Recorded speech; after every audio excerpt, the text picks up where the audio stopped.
Hello welcome back to our new vlog. ಎಲ್ಲರೂ ಹೇಗಿದ್ದೀರಾ, ಚೆನ್ನಾಗಿದ್ದೀರಾ ಅಂತ ಭಾವಿಸ್ತಾ ನಾನು ಈ ಲಾಗ್ನ ಸ್ಟಾರ್ಟ್ ಮಾಡ್ತಾ ಇದ್ದೀನಿ. ಏನಪ್ಪಾ ಇವತ್ತು ಸ್ಪೆಷಲ್ ಲಾಗ್ ಮಾಡ್ತಾ ಇದ್ದಾಳೆ ಅಂತ ಅನ್ಕೊಂಡಿದ್ದೀರಾ. ಆಲ್ರೆಡಿ ನೋಡಿರ್ತೀರಾ ತಮಿಳ್ನಲ್ಲಿ, ಸೊ ಆದ್ರೂ ಒಂದ್ಸಲ ಹೇಳ್ಬಿಡ್ತೀನಿ. ಸೊ ನಮ್ಮೂರಲ್ಲಿ ಕಾರಬ್ಬ. ಸೊ ಕಾರಬ್ಬನ ಯಾವ ಥರ ಮಾಡ್ತಾರೆ ಅನ್ನೋದನ್ನ ನಿಮ್ಮ ಜೊತೆ ಶೇರ್ ಮಾಡ್ಕೊಬೇಕು ಅಂತ ಅನಿಸ್ತು. ಸೊ ಹಂಗಾಗಿ ಈ ಲಾಗ್ನ ಸ್ಟಾರ್ಟ್ ಮಾಡ್ತಾ ಇದ್ದೀನಿ. ಬೆಳಗ್ಗೆನೆ ಹೋಗಿ ಬೇರೆಯವ್ರ ಮರದಿಂದ ಕತ್ಕೊಂಡ್ಬಂದಿದ್ದ ಇವನು. ಅವ್ರು ನೋಡ್ಬಿಟ್ರು ಗೈಸ್ ಇವ್ನು ಕತ್ಕೊಂಡ್ಬರೋದನ್ನ. ಅದಕ್ಕೆ ಅವ್ರ ಮನೆಯವರು ಕತ್ಕೊಂಡ್ಬಂದಿದ್ಯಲ್ಲ ಹೆಂಗಿದ್ರು ನೀನೇ ಕಟ್ ಮಾಡಿಬಿಟ್ಟು ನಮಗೂ ಅರ್ಧ ಕೊಡು, ನೀವು ಅರ್ಧ ಇಟ್ಕೊಳ್ಳಿ ಅಂತ ಹೇಳಿದ್ರು ಓನರು.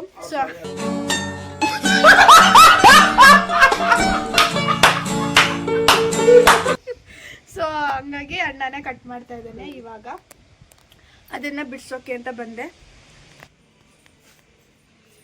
ನೋಡಿ ಇವರೇ ಓನರ್ ಅಲ್ಸ್ನಂಗೆ. ಕುಕಿಂಗ್ ಬೇರೆ ನಾನೇ ಮಾಡೋಣ ಅಂತ ಅನ್ಕೊಂಡಿದೀನಿ. ನೋಡೋಣ ಯಾವ ತರ ಬರುತ್ತೆ ಏನು ಅನ್ನೋದನ್ನ. ಎಲ್ರೂ 10 ಸೆಕೆಂಡ್ ಮೌನಾಚರಣೆ ಮಾಡೋಣ. ಕಡಲೆಕಾಳು ಉಸ್ಲಿ ಮಾಡೋಣ ಅನ್ಕೊಂಡೆ ಫಸ್ಟ್. ಸೊ ಹಂಗಾಗಿ ಕಡಲೆಕಾಳು ಬಂದಿದೆ. 3 ವಿಷಲ್ ಬಂತು ಆಲ್ರೆಡಿ. ಎಲ್ಲ ನಾನು ವಿಡಿಯೋ ಆಫ್ ಮಾಡ್ಬಿಟ್ಟು ವಟ ವಟ ವಟ ಅಂತಿದ್ದೀನಿ ಗೈಸ್. ಸೊ ಇವಾಗ ನಾನು ತಡ್ನಿಕಾಳು ಸಾಂಬಾರು ಮಾಡ್ತಾಯಿದ್ದೀನಿ. ಕಾರಬ್ಬ ಅಂದರೆ ಇಡ್ಲಿ ಸ್ಪೆಷಲ್. ಸೊ ಹಂಗಾಗಿ ಇಡ್ಲಿಗೆ ತಡ್ನಿಕಾಳು ಸೀಸನ್ ಆಗಿರೋದ್ರಿಂದ ತಡ್ನಿಕಾಳು ಸಾಂಬಾರು ಮಾಡಿಬಿಡೋಣ ಅಂತ ಅಂದ್ಕೊಂಡು ಕಂಡೂರಿ. ಸೊ ಸಾಂಬಾರಿಗೆ ಆಲ್ರೆಡಿ ಎಲ್ಲ ಹಾಕ್ಕೊಂಡಿದ್ದೀನಿ. ಇವತ್ತು ರೈಸ್ ಇಲ್ಲ, ಓನ್ಲಿ ಇಡ್ಲಿ ಸಾಂಬಾರು ಪಲ್ಯ ಪಾಯಸ ಅಷ್ಟೇ. ಬೆಲ್ಲ ಕರ್ನಾಟಕ ಕೈ ಬಿಡ್ಬೋದು, ಹಂಗೆ ತಿರ್ಗಾಡ್ತಾರೆ. ಬಿಕಾಸ್ ಅಕ್ಕಿ ಹಾಕಿರೋದ್ರಿಂದ ಗಟ್ಟಿ ಆಗಿಬಿಡುತ್ತೆ. Final main dish idli. ಈಗ ಫೈನಲ್ ಆಗಿ ಇಡ್ಲಿ ಮಾಡಿಬಿಡೋಣ. ಸೊ ಇವಾಗ ದೇವರಿಗೆ ಎಷ್ಟು ಬೇಕು ಅಷ್ಟು ಮಾತ್ರ ಇಡ್ಲಿನ ಪ್ರಿಪೇರ್ ಮಾಡ್ತಾಯಿದ್ದೀವಿ. ಆಮೇಲೆ ನೈಟ್ ಬೇಯಿಸ್ಕೊತೀವಿ ಎಕ್ಸ್ಟ್ರಾ. ಎಲ್ಲನೂ ರೆಡಿ ಮಾಡಿ ಆಯಿತು. ಸೊ ಏನೇನು ಮಾಡಿದ್ದೀನಿ ಅಂತ ಒಂದು ರೌಂಡ್ ತೋರಿಸ್ಬಿಡ್ತೀನಿ. ಇಡ್ಲಿ, ರವಾ ಇಡ್ಲಿ, ಕಡಲೆಕಾಳು ಉಸ್ಲಿ ಆ್ಯಂಡ್ ಸಾಂಬಾರ್, ಪಾಯಸ,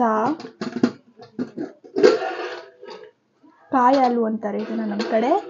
ಅದು ಸ್ವೀಟ್ ಇರುತ್ತೆ, ಪಾಯಸನೂ ಅಂತಾರೆ, ಕಾಯಿ ಹಾಲು ಅಂತಾರೆ. ಆ್ಯಂಡ್ ಹಲಸಿನಕಾಯಿ ಚರ್ಪು.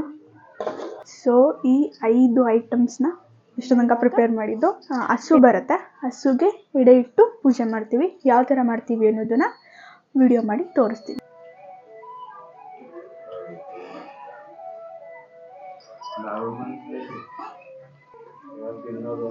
ನೀನು ಭಯ ಪಟ್ಕೋತಿದ್ಯಮ್ಮ.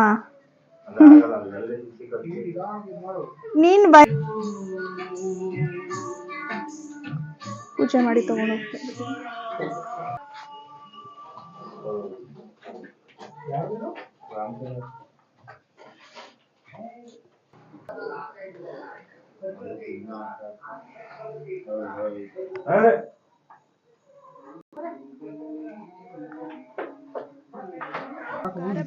ನಮ್ಮ ಕಡೆ ಮಾಮೂಲಿ ಹಸುಗೆ ಪೂಜೆ ಮಾಡೋದು ಎಡೆ ಇಟ್ಟು.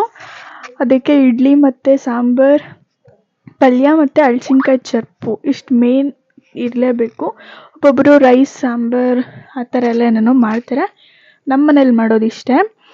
ಸೊ ಪೂಜೆ ಮಾಡುವಾಗ ಹಸು ಫುಲ್ ಗಾಬರಿ ಆಗೋಯ್ತು. ಸೊ ಹಂಗಾಗಿ ಪೂಜೆ ಮಾಡೋದನ್ನು ಕ್ಯಾಪ್ಚರ್ ಮಾಡೋಕ್ಕಾಗಲಿಲ್ಲ. ಅಷ್ಟೇ. ಇಲ್ಲಿಗೆ ಈ ವ್ಲಾಗ್ನ ಎಂಡ್ ಮಾಡ್ತಾಯಿದ್ದೀನಿ. ನಿಮಗೆಲ್ಲ ಈ ವಿಡಿಯೋ ಇಷ್ಟ ಆಗಿದ್ದರೆ ಪ್ಲೀಸ್ ಲೈಕ್ ಮಾಡಿ, ಶೇರ್ ಮಾಡಿ ಆ್ಯಂಡ್ ಕಮೆಂಟ್ ಮಾಡಿ, ಸಬ್ಸ್ಕ್ರೈಬ್ ಮಾಡಿ. ಇನ್ನೂ ಯಾರ್ಯಾರು ನಮ್ಮ ಚಾನಲ್ನ ಸಬ್ಸ್ಕ್ರೈಬ್ ಮಾಡಿಲ್ಲ ಪ್ಲೀಸ್ ಸಬ್ಸ್ಕ್ರೈಬ್ ಮಾಡಿ ಅಂತ ಹೇಳ್ತಾ ಇಲ್ಲಿಗೆ ಈ ವ್ಲಾಗ್ನ ಎಂಡ್ ಮಾಡ್ತಾಯಿದ್ದೀನಿ. ಟಿಲ್ ದೆನ್ ಟೇಕ್ ಕೇರ್, ಬಾಯ್.